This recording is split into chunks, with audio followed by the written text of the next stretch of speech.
Il y a des fanatiques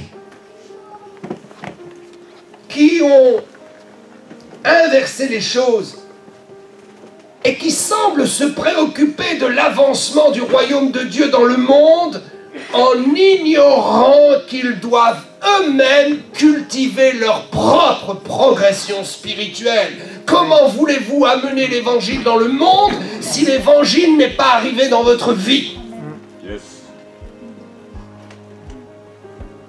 Il y a des chrétiens qui se lèvent le matin et qui veulent refaire le monde, qui philosophent et qui tombent dans des hérésies incroyables. Par orgueil, ils pensent qu'ils vont changer les choses dans leur théologie charnelle, humaine, pécheresse.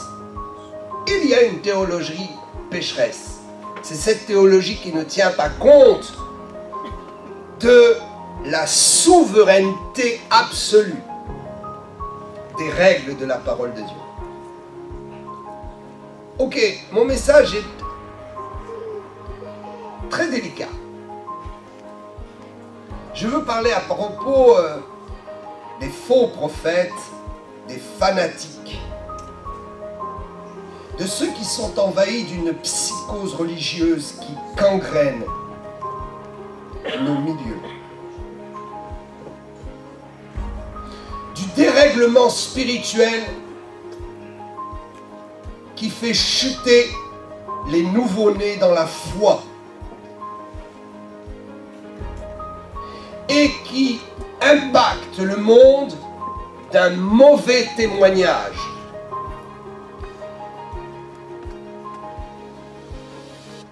Avant de vouloir refaire le monde, laisse Dieu te refaire toi. Si tu veux que l'évangile avance, commence par avancer vers la croix. La croix, c'est la réception du salut. Et c'est l'identification à la mort à soi-même. Comprendre que je ne suis rien. La croix nous rappelle que nous ne sommes rien et que nous ne pouvons rien sans l'assistance du Saint-Esprit en nous qui nous transforme. Le sujet que je veux aborder est délicat. Je veux parler du fanatisme, de la psychose religieuse,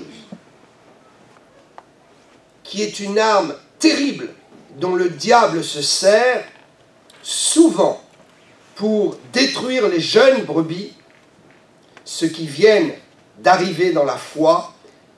Le diable se sert de cette arme pour les détruire et il se sert aussi de cette arme pour tous les chrétiens qui commencent à découvrir l'onction et la puissance de Dieu.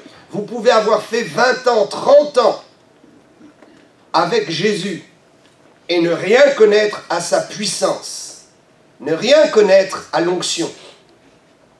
Et quand vous commencez à vous intéresser à l'onction, le diable utilise aussi à ce moment-là l'arme du fanatisme pour détruire votre vie et pour vous empêcher d'être dans le vrai, dans la véritable expérience. La falsification est quelque chose de terrible. Et il y a des chrétiens qui sont tentés de falsifier. Et nous devons en parler. Et il n'est pas facile d'en parler. Pourquoi?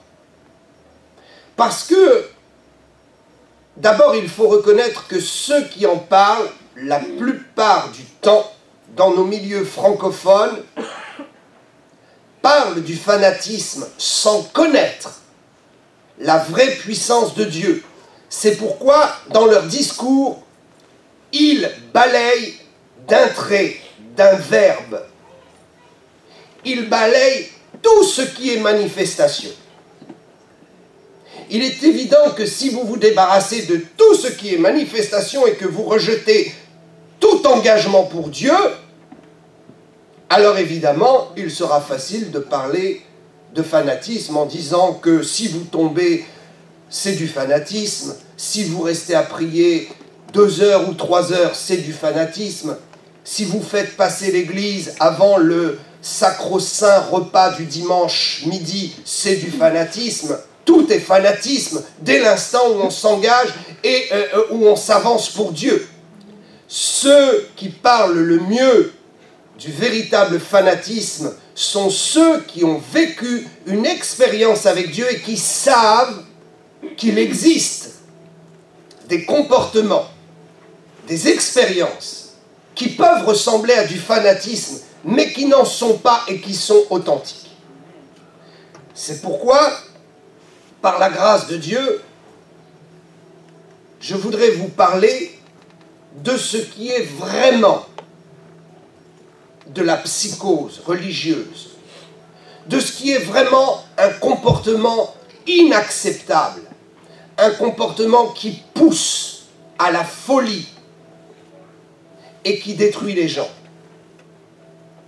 Il faut donc faire la part des choses entre ce qui est manifestation et ressenti de l'esprit, qui n'est pas du fanatisme, et ce qui est manifestation et ressenti qui vient de la chair et qui conduit au fanatisme. Là est toute la différence.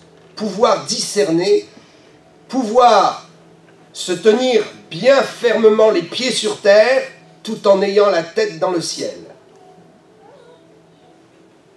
Savoir où Dieu est et où il n'est pas dans la manifestation. Je le répète.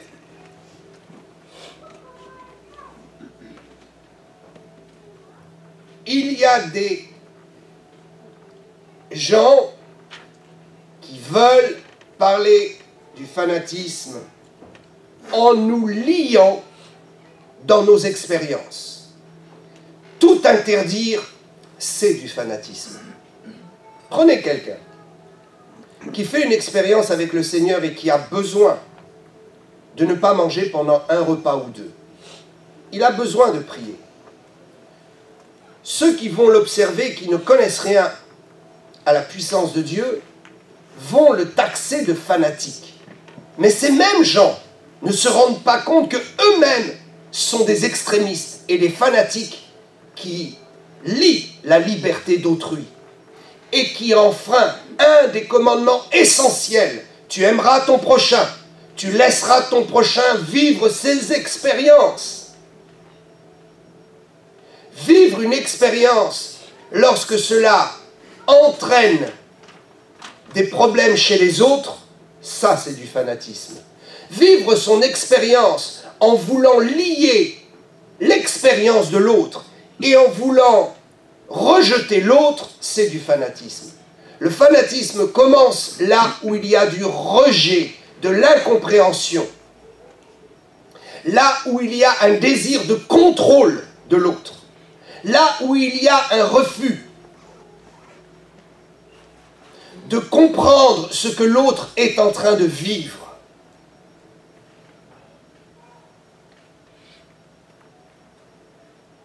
C'est pourquoi il ne faut pas se laisser déstabiliser.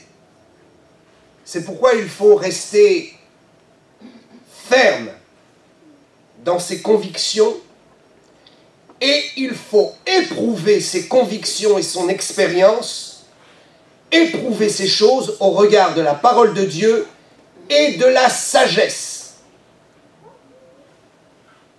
Je crois que ceux qui empêchent les manifestations authentiques du Saint-Esprit sont de vrais fanatiques. Les fanatiques sont ceux qui veulent construire leur propre idée des choses au détriment de la liberté d'autrui. Le fanatique est celui qui impose sa loi et qui rejette toute forme de sagesse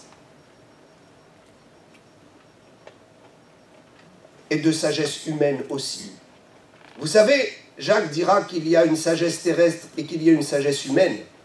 Il ne veut pas dire que la sagesse terrestre est complètement à rejeter. Il veut dire que la sagesse d'en haut est plus grande que celle d'en bas. Il veut dire que la sagesse de Dieu est plus grande et doit éclairer la sagesse de l'homme. Je crois qu'il y a des gens dans ce monde qui ne connaissent pas Dieu et qui se comportent avec sagesse. Pourtant, ils ne connaissent pas la sagesse d'en haut. Mais s'ils connaissaient la sagesse d'en haut, leur sagesse humaine serait multipliée par 10, par 100, par 1000 et serait beaucoup plus efficace. Nous devons donc être logiques. Ok. Je prendrai un texte dans Tite, chapitre 1, verset 15. Tout est pur pour ceux qui sont purs. Quelqu'un qui est équilibré, qui est pur, qui est obéissant à la parole de Dieu, qui est soumis, ne risque pas d'entrer dans le fanatisme et d'y tomber. Tout est pur pour ceux qui sont purs. Mais voilà que rien n'est pur pour ceux qui sont souillés. Le mot grec ici, si nous voulons le traduire, mehaeno, si nous voulons le traduire exactement, nous lui donnerions le synonyme de polluer.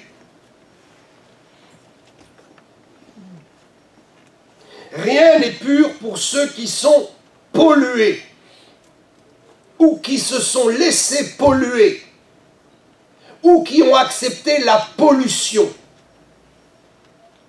La pollution, c'est ce qui est contre nature, c'est ce qui est contre la sagesse, c'est ce qui est contre la logique, c'est ce qui est contre l'amour du prochain. Je ne crois pas que Dieu nous fasse vivre des expériences pour que l'autre souffre. Il nous fait vivre des expériences pour que nous soyons transformés et que nous apportions un témoignage afin que l'autre soit béni. Mais il y a des gens qui sont souillés dans leur conscience. Mais rien n'est pur pour ceux qui sont souillés, qui sont pollués et incrédules. Là encore, nous devons voir le mot apistos. Pisti, c'est la foi, la fidélité. Apistos, c'est l'infidélité. Et le mot le plus juste à traduire dans ce texte serait plutôt ceux qui sont donc pollués et ceux qui sont infidèles. Leur intelligence et leur conscience sont souillées, sont polluées. Leur intelligence, leur intellect ne fonctionne plus correctement. Ils sont en décalage avec la réalité des choses. Je peux être dans une autre dimension des choses sans être en décalage avec la réalité des choses. Bon, je redis ceci. Je peux être entraîné dans une autre dimension sans perdre l'équilibre de la dimension dans laquelle je vis. C'est pourquoi recevoir la sagesse d'en haut nous amène dans une autre dimension qui ne nous fait pas renier les éléments élémentaires de la dimension humaine. La Bible nous dit que certains, pensant rendre un culte à Dieu, iront jusqu'à tuer et persécuter les autres. Ça, c'est une souillure. Ça, c'est un dérèglement dans l'intelligence et dans la conscience. Le mot conscience ici nous parle de l'âme. Ok ? Nous sommes faits à 3 niveaux. Le corps, l'âme et l'esprit. Le corps, vous le voyez. L'âme est à l'intérieur. C'est l'expression de notre personnalité, de notre personne. C'est notre coloration, non pas de peau, notre coloration intellectuelle, notre coloration au niveau de nos idées, de nos goûts, de nos choix, de notre façon d'être, de notre façon de nous exprimer, de notre façon de penser. Notre âme, c'est l'expression de notre moi profond. Et je bénis Dieu de ce que nous sommes tous différents et que dans ces différences, nous pouvons cependant trouver un équilibre commun.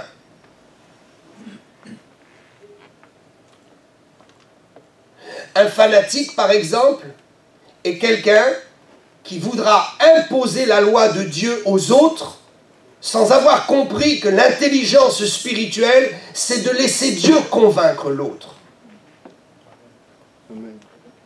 Il y a des gens qui sont pollués dans leur conscience parce qu'on leur a inculqué le fait qu'il fallait convertir de force. Leur conscience est souillée, leur âme est souillée. Leur âme est empreinte d'une pensée diabolique et d'une pensée qui n'a plus de sens et qui est hors l'intelligence humaine. Nous cherchons tous le bonheur et nous cherchons tous à être heureux.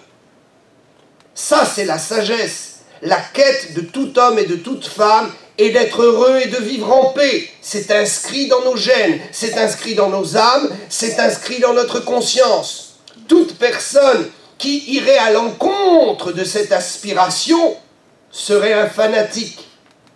Se faire du mal ou faire du mal aux autres est du fanatisme.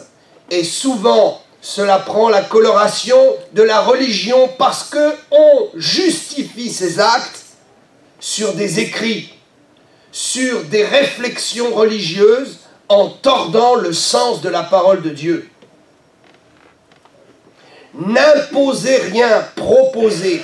Jésus n'est jamais venu imposer sa loi, il a dit « j'attirerai les gens à moi ».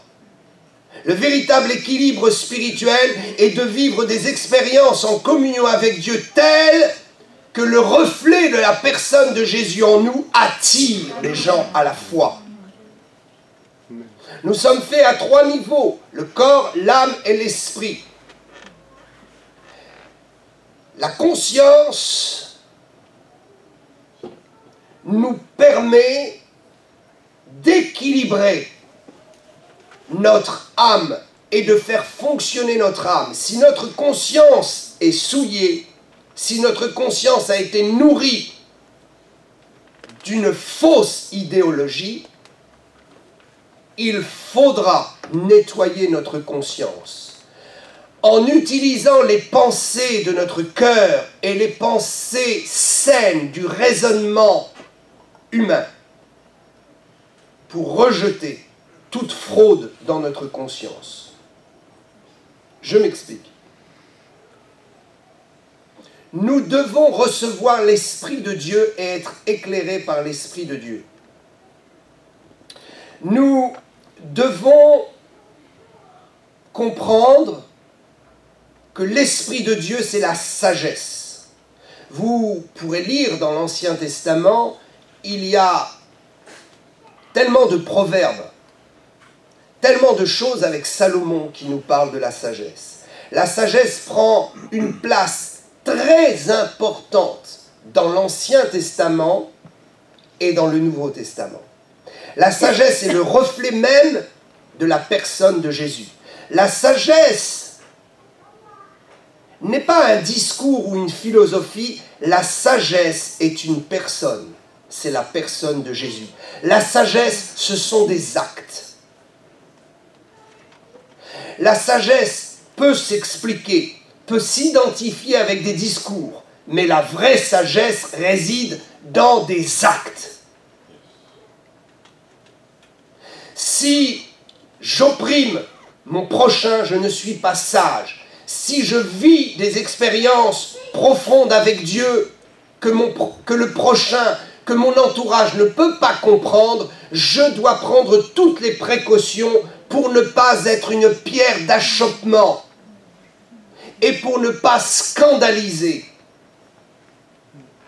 Nous devons respecter l'avancement de chacun et avec sagesse, nous devons gérer les expériences que Dieu nous permet de faire dans le domaine spirituel.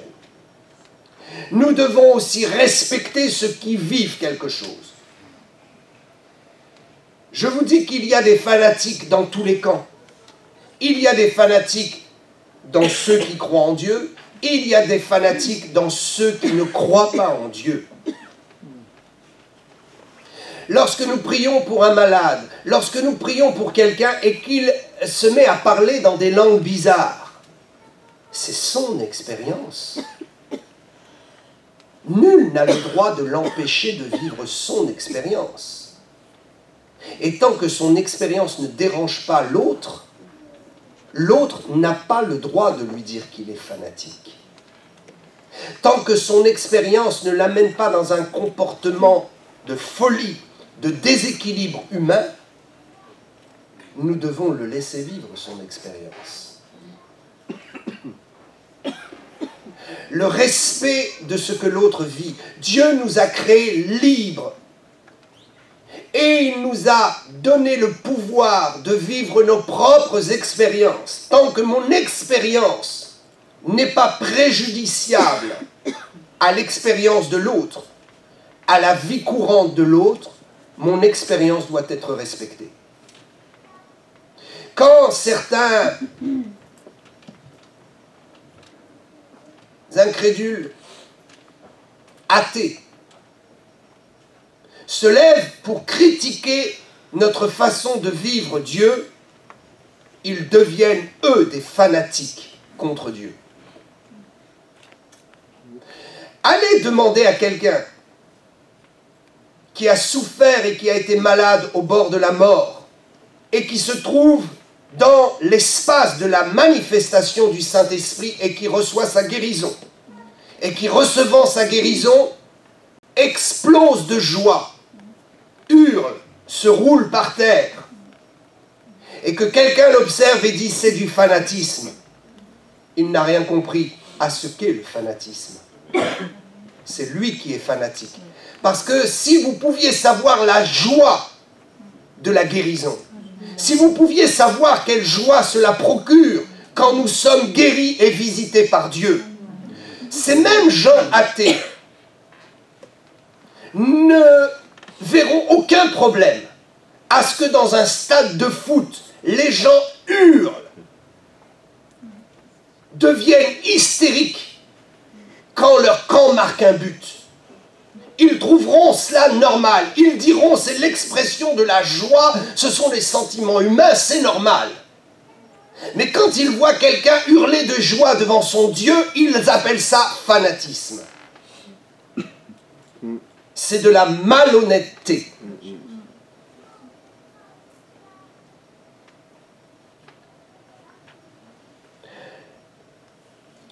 Le corps, l'âme et l'esprit. L'âme ressent des émotions et a envie d'exprimer ses émotions. Et parfois, ces émotions sont exprimées physiquement. L'esprit est là pour contrôler les choses. C'est pourquoi nous devons recevoir l'Esprit de Dieu en nous, afin de recevoir la sagesse d'en haut, afin que notre esprit nous amène à vivre nos expériences avec sagesse, sans être une pierre d'achoppement.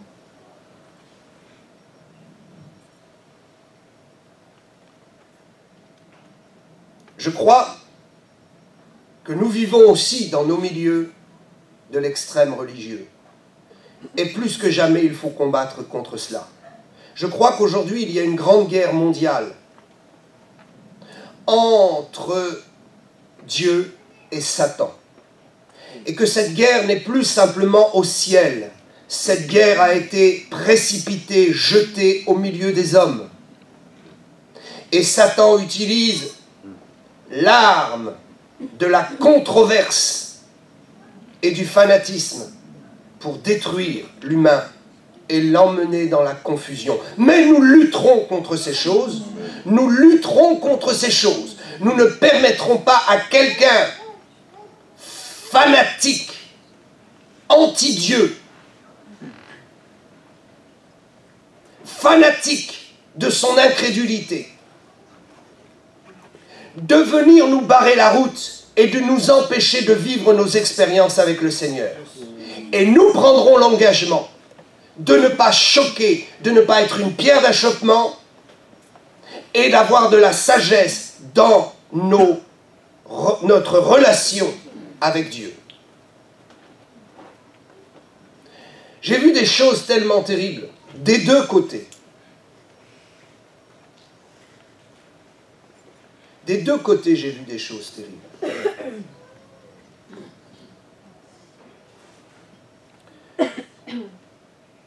J'ai vu par exemple des pasteurs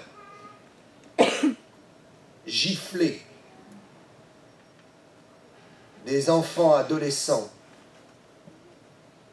des jeunes filles qui n'avaient pas mis leur voile pour prier.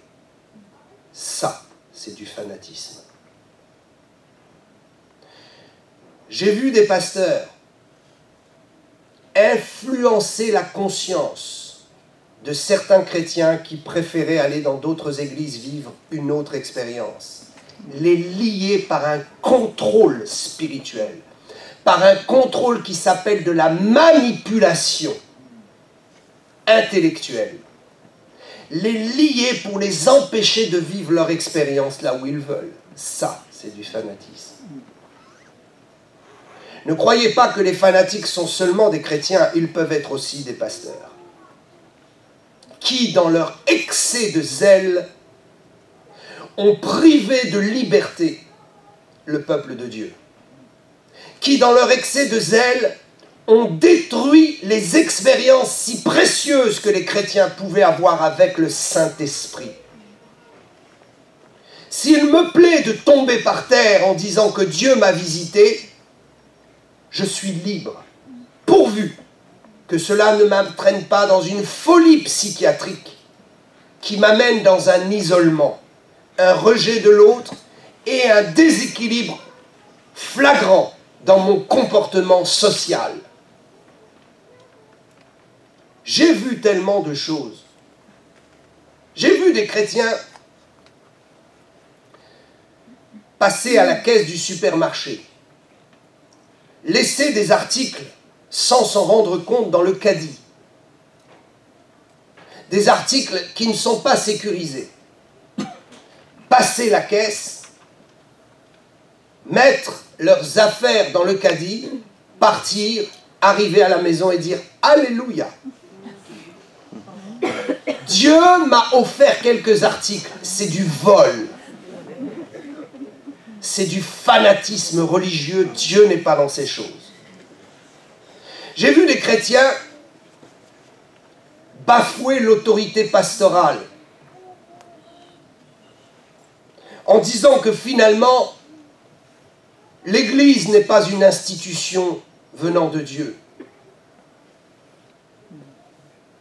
Pourtant, la parole de Dieu est absolument claire. Dieu a donné des ministères pour l'édification du corps de Christ. Or, le corps de Christ n'est autre que l'Église. J'ai vu tellement de jeunes chrétiens recevoir le Saint-Esprit et penser qu'ils allaient grandir dans la puissance de Dieu à la vitesse de la lumière, oubliant la sagesse. Dieu nous fait grandir étape par étape. J'ai vu de jeunes convertis recevoir le Saint-Esprit et tomber dans des exagérations, ne mangeant plus, s'enfermant dans leur chambre et devenant comme des fous. Et le fruit de tout ça, c'est à un moment donné qu'ils s'isolent, qu'ils quittent l'Église et qu'ils sont obligés d'aller voir les psychiatres. Dieu nous fait progresser étape par étape. Si vous regardez Moïse, ne pensez pas que vous allez devenir un Moïse en 2 jours, en un jeûne même de 21 jours. Il faudra des années. Ça s'appelle la sagesse. Dieu ne vous donnera pas la puissance en un clin d'œil, un coup d'un baguette magique. Dieu ne vous donnera pas la puissance parce que vous jeûnez pendant 21 jours et vous allez obliger Dieu à vous bénir. La puissance s'acquiert étape par étape. La présence de Dieu et l'onction s'acquièrent étape par étape. Il y a des gens qui se pensent au-dessus des lois spirituelles, qui se croient au-dessus de leurs anciens et de leur père spirituel. Ils pensent que ce que leur père spirituel a acquis en 20 ans ou 30 ans, eux, ils sont meilleurs. Ils vont l'acquérir en quelques jours, voire même quelques mois. c'est un manque de sagesse, c'est un manque d'intelligence, c'est un fiel amer injecté par la pensée diabolique. Prenez votre temps, car pour aller vite, Dieu commence par aller doucement avec vous. Et la plus grande des vitesses est celle du rythme de Dieu dans sa sagesse pour nous et avec nous. Nous sommes faits à 3 dimensions. Il y a le Saint-Esprit sur nous et le Saint-Esprit en nous. Il y a l'onction avec nous, sur nous et l'onction en nous. Quand nous nous convertissons, nous recevons l'onction du salut en nous, dans notre esprit. Et cette onction du salut va progressivement grandir au rythme de notre humilité, de l'acquisition de notre sagesse, au rythme de la destruction des pensées humaines, du vieil homme. Et cela va prendre du temps. Et parfois, l'onction viendra sur nous pour nous donner un coup de pouce. L'onction viendra sur nous parce que Dieu nous utilise à un moment donné. Il y a des gens qui ont reçu l'onction sur eux parce qu'ils ont exercé un don spirituel. Ils se prennent pour des Moïse et ils oublient que l'onction sur nous n'a rien à voir avec l'onction en nous. Il y a des gens qui ont été oints et qui ont provoqué une vague de réveil ou un début de réveil dans leur église. Dieu les a utilisés. Mais ce n'est pas parce qu'ils ont été utilisés pour le ministère, pour les signes, qu'automatiquement l'onction en eux est à maturité. J'ai vu des gens être utilisés dans certains secteurs et quand ils quittent ce secteur, ils n'ont plus rien. Il y a des onctions temporaires, des onctions locales, des onctions pour le service de Dieu. Acte 1:8 nous dit que nous avons reçu le Saint-Esprit, c'est pour le service, c'est pour les signes, c'est pour la démonstration. Et n'importe quel chrétien peut en un seul instant lever un paralytique. Parce que l'onction de la puissance de Dieu sur nous fonctionne, et fonctionne pour tout le monde, au gré de la volonté de Dieu.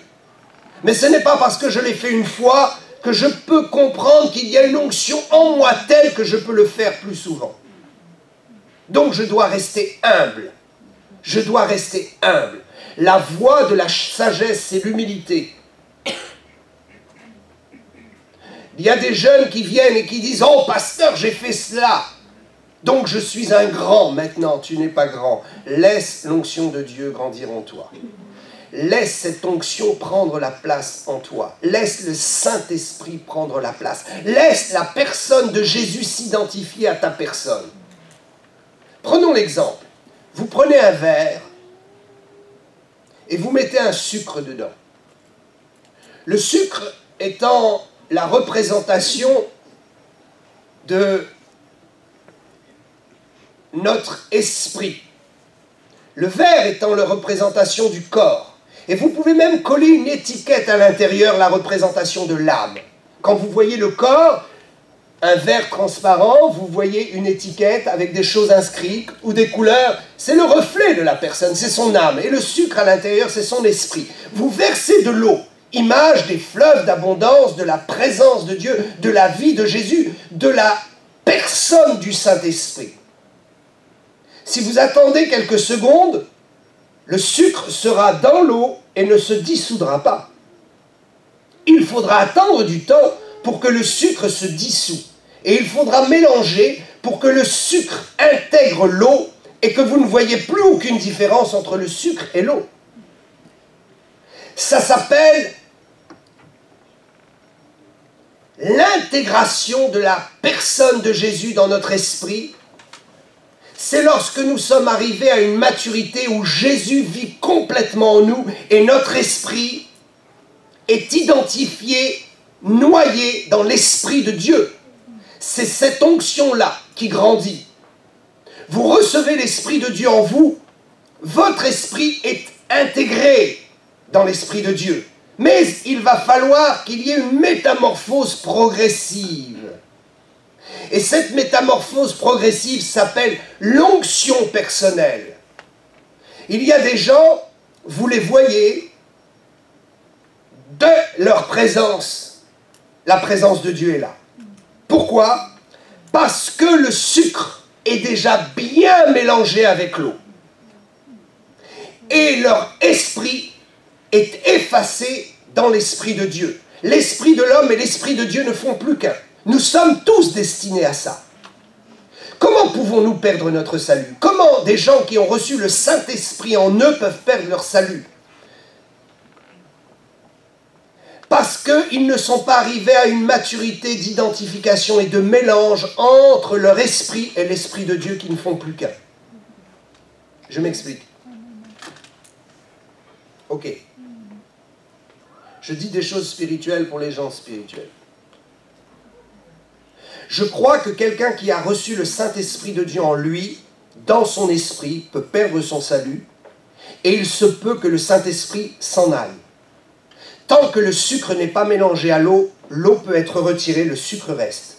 Mais plus le sucre se dilue dans l'eau, et l'eau ne fait qu'un seul corps avec le sucre, et moins il est possible de perdre son salut, jusqu'au point de ne plus pouvoir perdre son salut. Car si Dieu enlève l'eau, il enlève aussi l'esprit. Et comme l'eau, c'est Christ, Christ s'en va avec l'esprit de la personne. Ils ne font plus qu'un. Et l'eau ne peut pas être jetée en enfer. Comprenez ce que je dis. Il y a un moment donné de notre spiritualité, de notre vie spirituelle, où nous sommes tellement unis à l'Esprit de Dieu que nous ne pouvons plus perdre notre salut. Dieu ne peut plus nous faire perdre notre salut parce que notre esprit ne pourra plus jamais renier la personne de Dieu. Mais tant que nous ne sommes pas arrivés à une fusion et une union avec l'Esprit de Dieu, que notre esprit n'est pas fusionné avec l'Esprit de Dieu, nous pouvons encore faire des bêtises. Et nous pouvons encore contrôler notre âme. Et ce que j'ai remarqué souvent, c'est ce que je disais au début de mon message, c'est que le fanatisme évangélique atteint particulièrement les jeunes convertis quand ils font une expérience avec le Saint-Esprit et qu'ils manquent de sagesse et qu'ils refusent d'écouter les anciens et qu'ils partent dans des délires. Ils veulent faire fonctionner eux-mêmes les choses et ils provoquent ce que Dieu n'a pas encore fait. Ils sentent le feu, ils prient, la personne ne tombe pas, ils la poussent pour qu'elle tombe.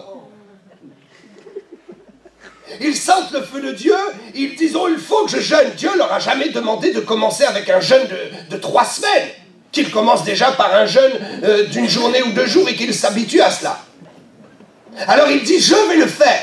Mais Dieu ne leur a pas demandé de le faire. Alors ils le font. Et au bout de 15 jours, ils ont des maux de tête. Et au bout de 15 jours, ils tombent par terre. Et ils tombent sur la chaise, ils se font mal, ils s'ouvrent le front et ils sont emmenés à l'hôpital. Et on dit c'est du fanatisme. Et on a raison de dire que c'est du fanatisme.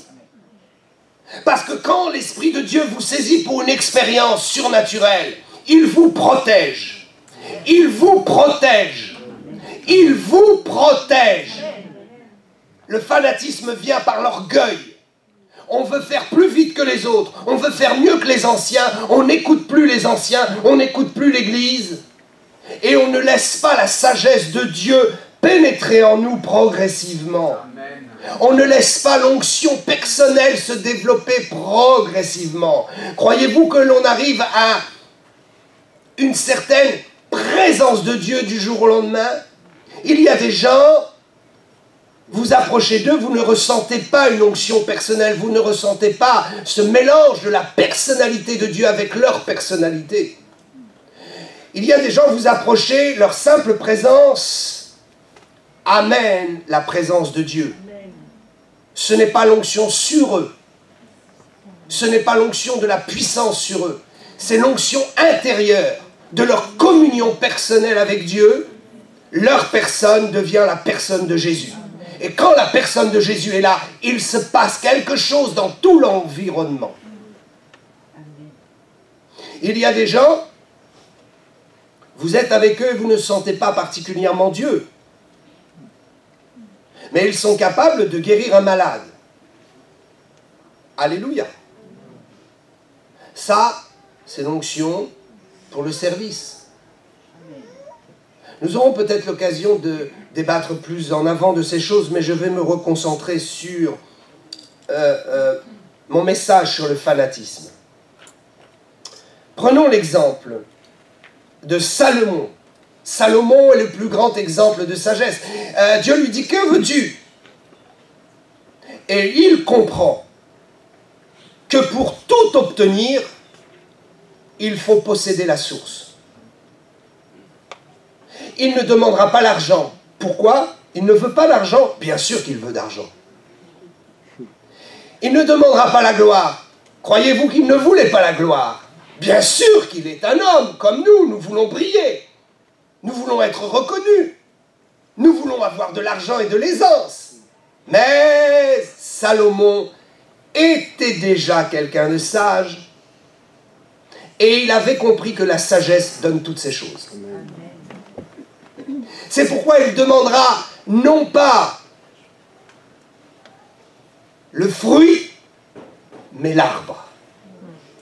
Il ne demandera pas l'eau, mais la source. Salomon demandera la sagesse, sachant, ressentant que la sagesse est bien plus qu'un comportement. La sagesse est une personne qui nous affecte. C'est la personne de Jésus en nous. Il y a des gens qui disent « Oh, Seigneur, donne-moi la sagesse », comme si la sagesse était un don. La sagesse est bien plus qu'un don. Si vous demandez la sagesse, sachez que Dieu désire vous donner Jésus en vous. Il désire donner son esprit en vous. Et si vous l'avez reçu, il désire que la fusion de sa personne avec votre esprit se fasse totalement au point d'absorber votre personne, votre personnalité dans sa personnalité. Nous désirons ne plus voir un homme, une femme, un chrétien, un pasteur, nous désirons voir Jésus. Yes. À travers, dans la personne. Alléluia. Prenez l'exemple de Salomon. Il demandera la sagesse et Dieu lui donnera et lui dira « Ah, en plus de ça, je vais te donner tout le reste. » Parce que tout le reste va découler automatiquement. Moi, je ne crois pas que les chrétiens peuvent rester pauvres s'ils sont unis à Jésus. S'ils marchent avec droiture et sagesse, s'ils sont une bénédiction pour les hommes, ils ne peuvent pas rester pauvres. Soyez une bénédiction pour les gens et les gens vous béniront. Couvrez les gens d'encouragement et de sagesse et les gens vous couvriront d'or. Automatiquement, sans leur demander. Bénissez la foule et de la foule viendra votre prospérité. C'est une chose automatique. Salomon a demandé la sagesse. Que va-t-il faire? Dans 1 Roi chapitre 3, vous pourrez lire ça notamment versets 15 et 16. Quand Salomon reçoit la sagesse, la première chose qu'il fait, il va à Jérusalem et il va adorer Dieu. Il va adorer Dieu devant l'arche. L'arche qui représente le Saint des Saints, qui représente le Saint-Esprit et la personne de Dieu dans son intégralité. L'arche qui représente la communion, l'alliance.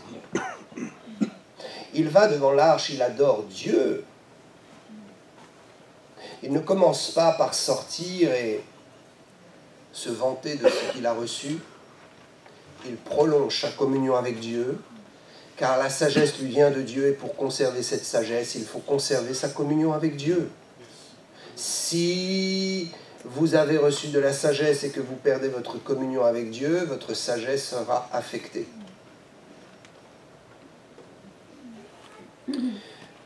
La première chose qu'il fait, il adore Dieu. La deuxième chose, immédiatement, il reçoit les prostituées. Hein?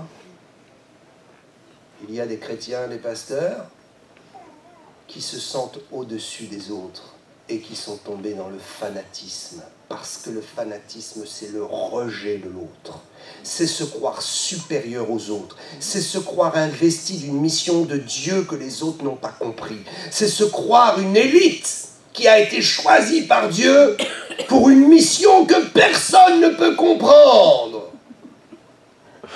Il reçoit les gens de mauvaise vie.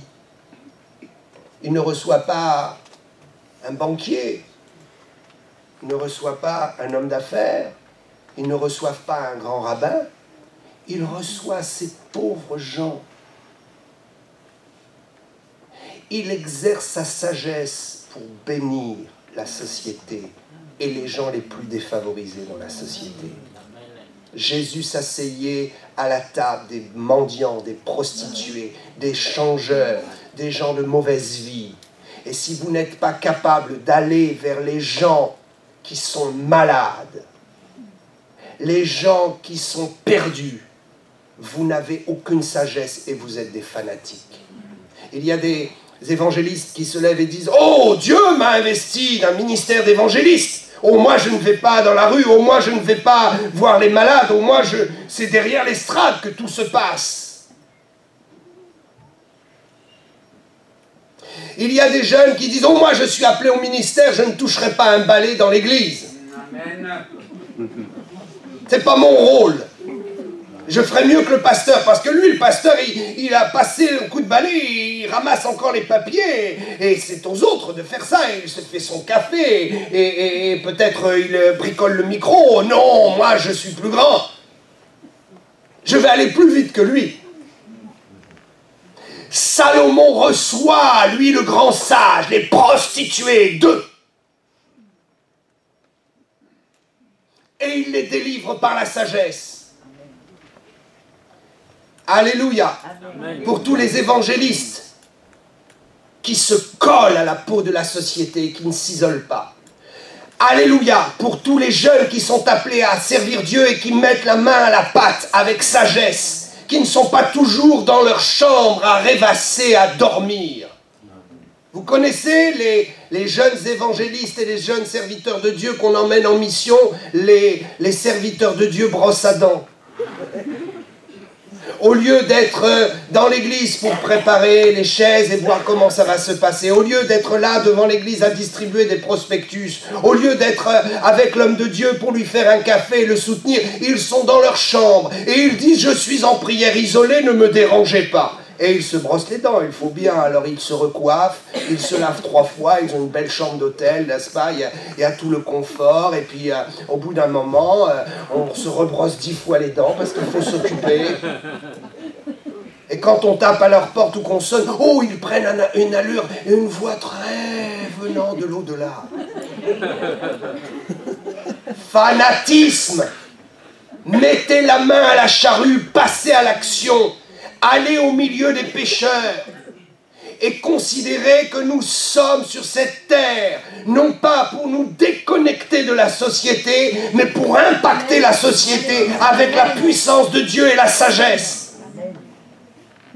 J'ai été fanatique moi aussi, dans mes premiers mouvements missionnaires.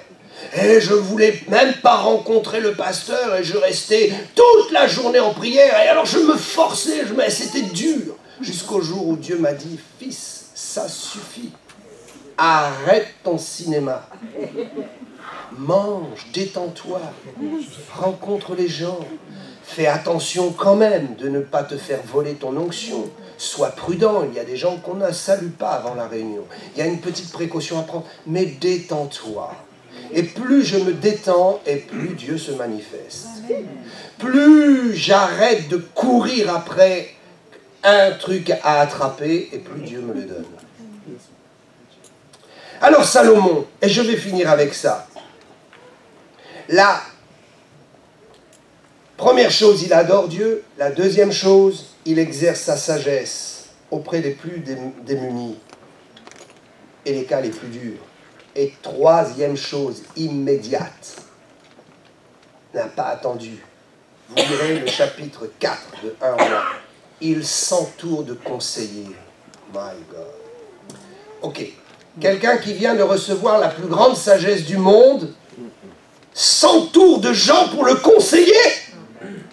La première des sagesses, c'est de ne pas s'isoler et de ne pas croire que nous avons toute la science et toute la connaissance. La première des sagesses, c'est d'aller vers ses pères spirituels, vers ceux qui ont de l'expérience, vers ceux qui connaissent les choses. Salomon pouvait régler tous les problèmes, il venait de recevoir une sagesse surnaturelle et pourtant, il néglige pas de s'entourer des conseils. Il y a des gens qui pensent qu'ils vont monter des réunions de maison en se déconnectant des conseils de l'église, des anciens et des pasteurs. Ils ne veulent même plus les reconnaître. Pourquoi? Parce qu'ils sont devenus fanatiques, orgueilleux, prétentieux, et ils pensent qu'à eux seuls, ils vont faire tourner le monde. Salomon avait compris qu'il fallait qu'il s'entoure de gens, et tout le début du chapitre 4 nous parle exactement de son équipe. Les fanatiques s'isolent, les fanatiques rejettent le conseil des pères. Les fanatiques se déconnectent de la réalité. Les fanatiques pensent que par leurs efforts ils obtiendront, sachant que Jésus a tout fait et que c'est juste par la grâce de Dieu que nous obtenons. Juste par la grâce de Dieu. Galates 5, 16, marchez selon l'esprit et vous n'accomplirez pas les désirs de la chair. Si vous marchez dans votre esprit, dans vos raisonnements, si vous refusez de marcher dans les raisonnements de l'esprit et de vous laisser prendre en charge par la sagesse de l'esprit, vous serez conduits dans la chair. Ce texte nous dit marchez dans l'esprit et vous n'accomplirez pas. Celui qui marche dans la sagesse de l'esprit, qui se soumet, n'a plus besoin de combattre les revendications de la chair, parce qu'automatiquement, le fait de marcher dans la sagesse neutralise tout excès de fanatisme, de psychose religieuse. Laissez-vous vivre tranquille et ne soyez pas des pierres d'achoppement pour les autres. Marchez. Il y a des gens qui disent « Oh, moi je suis conduit ». La Bible ne dit pas « soyez conduit ». C'est plus qu'être conduit. C'est marcher selon l'esprit, selon la pensée de Dieu, selon la pensée la plus sage, selon la pensée équilibrée. Il y a des gens qui sont conduits, mais qui vous conduit? Il y a des gens qui lèvent et qui disent « Oh, Dieu du ciel !» Mais vous savez qu'il y a deux dieux au ciel. Il y a Dieu, notre Créateur, et il y a un prince de ténèbres qui se fait appeler Dieu et qui a voulu prendre la place de Dieu et qui règne dans son domaine. Savez-vous qui vous a moqué? Savez-vous qui vous a inspiré? Il y a des gens qui disent « Oh, je suis conduit ». Ils sont conduits dans des choses qui sont en opposition avec la vision de l'Église, avec la croissance de l'Église. Et le problème, c'est le fruit. Regardez les faux prophètes. Dans Matthieu 7, 15 et 16, « Gardez-vous des faux prophètes, ils viennent à vous en vêtements de brebis, mais au-dedans ce sont des loups ravisseurs. Vous les reconnaîtrez à leurs fruits. » Le fanatique se reconnaît à ses fruits. Le faux prophète, ne permettez à personne de prophétiser dans votre vie s'il n'a pas un témoignage. Ne permettez à personne de vous imposer les mains s'il n'a pas un témoignage. Qui vous conduit? Qui vous a béni? Qui vous a parlé? Satan peut très bien vous parler et vous direz « Oh, Dieu m'a parlé ». Combien de chrétiens viennent et disent « Oh, Dieu m'a parlé ». Hier, il me disait d'être fidèle à son église. Aujourd'hui, il me dit de partir, d'être infidèle. Vous vous souvenez le texte que nous avons lu? Ceux qui ont la mentalité déréglée, ceux qui ont la pensée déréglée, ceux qui ont la conscience déréglée. Un jour, Dieu leur dit blanc, le lendemain, Dieu leur dit rouge. Aujourd'hui, Dieu leur dit aime, demain, Dieu leur dit tue. Aujourd'hui, Dieu leur dit prends un engagement, demain, Dieu leur dit défais-toi de cet engagement. Qui t'a parlé? Qui te conduit? Est-ce la sagesse? Depuis 2000 ans, l'Église de Jésus-Christ a démontré la sagesse qui gagne les âmes, la sagesse qui construit le royaume de Dieu, la sagesse qui guérit les malades. C'est l'organisation de l'Église. Que vous le vouliez ou non, Dieu a établi l'Église et tout se passe par l'Église et par la construction qui sécurise, qui voit l'avenir et qui porte des fruits. Combien de chrétiens sont venus me dire « Oh, Dieu m'a conduit, le Saint-Esprit me conduit. » Mais je ne les ai jamais vus marcher. Ils sont poussés par une force satanique, mais ils sont incapables de marcher dans la sagesse d'eux-mêmes et de se faire violence pour marcher dans la sagesse et dans l'esprit. Ils sont poussés par une force. Je suis conduit, mais qui te conduit? Et de quelle façon tu te conduis? Parce que souvent les fruits c'est cela. Quelqu'un qui dit être conduit, s'il se conduit comme un païen, comme un destructeur de l'Église, alors qu'il soit anathème et considéré comme un païen. Parce que la sagesse n'est pas en lui, mais plutôt le fanatisme. Regardez, nous mettons des années à construire une église. Quelqu'un vient et Dieu l'a conduit à prendre les adresses et les noms, à ouvrir sa réunion de maison et à détruire l'église. Au bout d'un an, qu'est-ce qui reste? L'église est détruite et la réunion de maison n'existe plus. Et le soi-disant chrétien qui a été conduit n'est que dans les problèmes et les maladies. Je vous dis, c'est par expérience. Est-ce que vous croyez qu'on construit un ministère et qu'on installe la sagesse du jour au lendemain? C'est par l'expérience. Et je veux dire aux jeunes, ne vous déconnectez pas de mes 40 ans d'expérience. Quand vous aurez fait ce que j'ai fait, vous pourrez aussi parler. Pour l'instant, soumettez-vous et laissez-vous conduire, mais par l'Esprit de Dieu. Marchez dans l'esprit et la sagesse et refusez que quelqu'un ou qu'une idée vous conduise. Ces idées, vous savez, où on se lève le matin et on a une idée qui nous conduit dans quelque chose de tout opposé de ce qu'on vient de vivre depuis des semaines. Oh, que Dieu nous aide. Dieu me demande d'arrêter. Je sens le Saint-Esprit.